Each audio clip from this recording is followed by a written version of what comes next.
Patna civil court दिख रहा होगा ना बढ़िया से, civil court salary and job profile. भाई अभी 2022 में जो वैकेंसी आई उसी के लिए the selected candidate will be paid the Patna civil court, इनकी बिहार पटना बात है कि भाई जब जैसे ही आपका क्या आ जाएगा, जैसे ही जो आपका कैंडिडेट है सिलेक्ट हो जाएगा तो उसको क्या मिलेगी, सैलरी मिलेगी। क्या, ग्रुप सी लेवल की सैलरी मिलेगी। सबसे पहले तो ये भी पता होगा आपको कि इस एग्जाम के 3 फेज है, फर्स्ट, सेकंड एंड थर्ड। पहला जो राउंड होगा वो एमसीक्यू बेस्ड होगा, सेकंड जो राउंड होगा वो आपका रिटन होगा, थर्ड जो राउंड होगा वो इंटरव्यू बेस्ड होगा। कैसा होगा डियर, इंटरव्यू बेस्ड होगा, ठीक है। तो यहाँ से हम दूसरे पॉइंट पे चर्चा कर लेते हैं थोड़ा सा। दूसरा पॉइंट क्या है मेरे पास, यहाँ पे देखो, एक सेकंड में कलर थोड़ा अच्छा सा चुन लूँ, ये थोड़ा ज्यादा ही हो रहा है ना, बस। सो देखेंगे group C salary on pay scale of RS 5200 and ये कितना दे रखा है 20,200 in pay band 1 with a grade pay of RS 2400, यानी कि इसका जो ग्रेड पे है वो कितना है 2400 ग्रेड पे है डियर। और इतने से इतने के बीच आपको क्या मिलेगी, सैलरी मिलेगी, ठीक है। इतने से इतने बीच आपको क्या मिल जाएगी, सैलरी मिल जाएगी। वैसे ही यहाँ पे बात करें एंड अदर एडमिसिबल अलायंस, और आपको और भी सुविधाएं मिलेंगी। वो सुविधाएं कौन कौन सी, if a candidate fails to fulfil, अगर कैंडिडेट, यहाँ पे एक बात है ध्यान से सुन लेना इस बात को, सैलरी का सबको पता चल गया यहाँ से कि RS 5200 से 20,200 के बीच रहेगी। ग्रेड पे कितना है डियर आपका 2400। इसके अलावा और जो फायदा होते हैं वो भी आपको मिल जाएंगे। But if a candidate fails to fulfil any of the Patna civil court group C eligibility criteria, अगर बाद में अगर ऐसा कोई विद्यार्थी पाया जाता है जो उस क्राइटेरिया को फुलफिल नहीं कर रहा है, एलिजिबिलिटी को, या after the appointment then their services, अगर अपॉइंटमेंट के बाद अगर कुछ ऐसा है, डॉक्यूमेंट पूरे नहीं है, कुछ भी ऐसा है, तो वहां पर उसको जॉब से निष्कासित कर दिया जाएगा, विल बी टर्मिनेटेड। तो फर्जीवाड़ा करने की कोई भी आवश्यकता नहीं है, बहुत सारी वैकेंसी है, खुद पर विश्वास रखिएगा, सिलेक्शन पक्का हो जाएगा। बाकी हमारी टीम तो यार आपके साथ है ही ना, और यूज करो भाई 515 कोड, आपको डिस्काउंट भी मिलेगा, बट किस पे, बैच परचेज करने में, ठीक है। चलो तो नेक्स्ट बात करते हैं, यहाँ से एक और पॉइंट पे बात कर लेते हैं फटाफट से। दूसरा पॉइंट है Bihar civil court annual package. भाई तो आपका एनुअल पैकेज क्या रहेगा उस पर मैं चर्चा करती हूँ थोड़ा सा।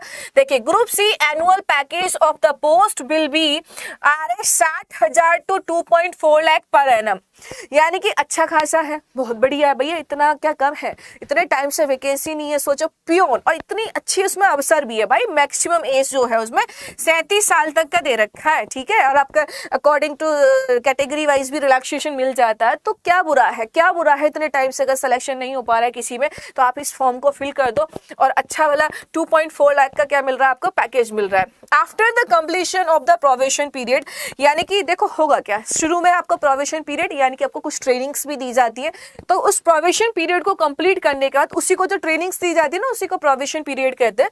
कंप्लीट करने के बाद they will also be eligible for various perks and allowance as per the level of post, मतलब जैसे ही उसके प्रोबेशन पीरियड कंप्लीट हो जाएगा, उसके बाद उसको जो भी एज अ एम्प्लॉय जो भी पर्क्स मिलते हैं, जो भी अलाउंस मिलते हैं, उन सबको लेने के लिए क्या रहेगा, उम्मीदवार को सब कुछ फिर वो मिल जाएगा, है ना, एज अ एम्प्लॉय मिल जाएगा, ठीक है भाई। जब तक आप ट्रेनिंग पे होते हो, जब तक आपको एज अ एम्प्लॉय कंसीडर नहीं किया जाता है, बस इतनी सी बात है। अब यहाँ से थोड़ा सा मैं सैलरी पे चर्चा करूंगी, जैसे मैंने आपसे कहा कि यार मैं आपको सैलरी बताने वाली हूँ, तो भाई बात बस खर्च इतना सा करना, पैसे खूब सारे कमाओगे, इतना सा खर्च करना है, बस एक बैच परचेज करना है और कुछ नहीं, और बस थोड़ी सी मेहनत करनी है, और ये आपको नौकरी दिला के जाएगी। इसी 2023 तक आपका सिलेक्शन होके रहेगा, मतलब बस मेहनत अभी से शुरू कर दो। और जो बच्चा ध्यान से सुन रहा होगा ना आज, उसको अगर मेरी बात लग गई तो 2023 में जॉब लेके आएगा, नौकरी लेके आएगा। जो भी सीरियस बच्चा होगा डेफिनेटली नौकरी लेके ही जाएगा। बस बात है कि उनमें से कोई एक तो ऐसा होगा डेफिनेटली जो अभी बैच परचेज करेगा, अभी बुक परचेज करेगा, लग जाएगा इसमें और आज ही फॉर्म फिल कर देगा और लग जाएगा इस बैच में। बिल्कुल भूल जाओ, सब कुछ भूल जाओ, सब कुछ भूल जाओ, सिर्फ और सिर्फ पढ़ाई पे ध्यान दो। तो सैलरी देखेंगे ऐसा, रीडर कम डिपॉजिट राइटर का पे स्केल कौन सा है, 4th है, 25,500 से 81,100। देख रहे हो भाई साहब, विनोद देख रहे हो कहाँ तक तक आपका लेवल जा रहा है सैलरी का, 25,500 से 81,100 तक आपका चला जाएगा। क्या बुरा है यार, बहुत अच्छा। शुरू में ही तो कम होता है फिर, और इतना कम भी नहीं यार, नहीं ना होने से तो कुछ तो भला है, इस पे क्या ही बुरा है। पियोन का देखो, पियोन का 18,000 से 56,900, सोचो 56,900 तक चला जाएगा, तो ये भी बहुत अच्छी सैलरी का वो दे रखा है। क्लर्क के लिए फोर्थ ग्रेड पे का है ये, एंड यहाँ से आप देखोगे 25,500 से 81,100 तक जाने वाला है, एंड स्टेनोग्राफर का भी 25,000 इससे रहने वाला है। यानी कि बात कहूँ मैं रीडर, डिपोजिशन राइटर की और क्लर्क की, स्टेनोग्राफर की लगभग सेम सैलरी है, 25,500 से 81,100 तक चला जाएगा, जबकि पियोन का 56,900। तो बिल्कुल बुरा नहीं है यार, अगर नहीं है ना आपके पास, और इसमें कंपटीशन भी नहीं होगा ज्यादा। पियोन का तो बहुत ही इजी पेपर आएगा, सोचो पियोन के लिए इतना डिफिकल्ट थोड़ी ना बना के देंगे, भले ही इंटरव्यू क्या लेंगे यार, वो इंटरव्यू में डरना नहीं है, बस तुम एक माइंडसेट बना लो, फॉर्म फिल जरूर करो, बहुत अच्छा मौका है आपके पास, कुछ बुरा नहीं है। और जो बच्चे स्टेनोग्राफर का सोच रहे हैं, अभी से स्टेनो यानी कि इंग्लिश या हिंदी की आप शॉर्ट हैंड की प्रैक्टिस करना शुरू कर दो। जो बच्चे क्लर्क की सोच रहे हैं, इंग्लिश और हिंदी की टाइपिंग करना शुरू कर दो, ताकि आपके लिए सहायता बने। ठीक है, तो ये सारे के सारे पॉइंट मैंने आपसे डिस्कस किए कि इतनी इतनी सैलरी रहेगी, बढ़िया है कि नहीं है सैलरी, बताओ कमेंट करके। तो आज क्या मैं तो कहती हूँ, अभी फॉर्म फिल कर दो, अभी फॉर्म फिल कर दो। और एक दो पॉइंट और बता देती हूँ आपको कि सैलरी का स्ट्रक्चर किस बेसिस पे होता है। देखो सैलरी का आपका स्ट्रक्चर किस बेसिस पे होता है वो भी आप देख लेंगे यहाँ से। देखिए डीएनएस, इसमें क्या क्या है, एनुअल पैकेज में आपको क्या क्या मिलेगा, यहाँ से देखेंगे। डीएनएस अलाउंस मिलेगा, हाउस रेंट अलाउंस मिल जाता है, मेडिकल फैसिलिटीज मिल जाती हैं, एम्प्लॉइज पेंशन स्कीम भी है, और क्या चाहिए, ट्रैवलिंग अलाउंस भी मिल रहा है और अदर अलाउंस। तो इतना सारा आपको फायदा मिल रहा है। देखो फायदा इतने सारे हैं, तो नौकरी, भाई सरकारी नौकरी होने का फायदा भी और साथ ही साथ अपना रुतबा भी होता है। जहाँ एक प्राइवेट नौकरी चाहे भले ही 70,000 कमा रहा हो, लेकिन उसकी इतनी इज्जत नहीं होती जितनी सरकारी वाले की होती है, बहुत रुतबा होता है अपने आप में। अब मैं यहाँ से थोड़ा सा जॉब प्रोफाइल के बारे में बात करूंगी कि इन लोग का काम क्या होगा, तो यहाँ से थोड़ा सा देख लेते हैं काम क्या होगा इन लोगों का। देखो थोड़ा सा बता देती हूँ मैं आपको। यहाँ से देखोगे clerk, they are required, clerk जो होगा they are required to perform clerical duties. जो क्लैरिकल के लिए, एक लिपिक के लिए जो ड्यूटीज होती हैं, टाइपिंग डॉक्यूमेंट्स, डॉक्यूमेंट टाइप करना, या उनके आंसर द टेलीफोन का जवाब देना, या कॉल्स हो गया इनके जवाब देना, और भी बहुत सारे काम होते हैं उनको करना। They are suppose to handle mail को हैंडल करना, एंड स्केड्यूल अपॉइंटमेंट्स, स्केड्यूल को हैंडल करना, ये सब कुछ क्लर्क का काम रहने वाला है। बात करें स्टेनोग्राफर की, they are considered responsible for writing the speeches of the senior officials. देखो होता क्या, स्टेनोग्राफर की बहुत अच्छी नौकरी होती है, लोग इसकी प्रिपरेशन नहीं करते। अगर एक बार अगर तुम स्टेनोग्राफर बन गए ना, एकदम इतनी बढ़िया ऑफिस मिलेगी आपको, बहुत अच्छी वाली ऑफिस मिलेगी। ठीक है, मतलब कैसे, देखो मैं यहाँ पे बता दूं आपको कि जैसे मंत्रालय होता है, कोई भी अच्छी जगह होती है, मंत्रालय की बात करती हूँ मैं। तो आपने एक मूवी देखी होगी, कौन सी, अनिल कपूर की एक मूवी थी नायक करके, है ना। तो उसमें देखा वो फटाफट से रिजाइन दिलवाता चला जाता है और उसके पीछे टक टक टक टक टाइप करता है, वही शॉर्ट हैंड होता है।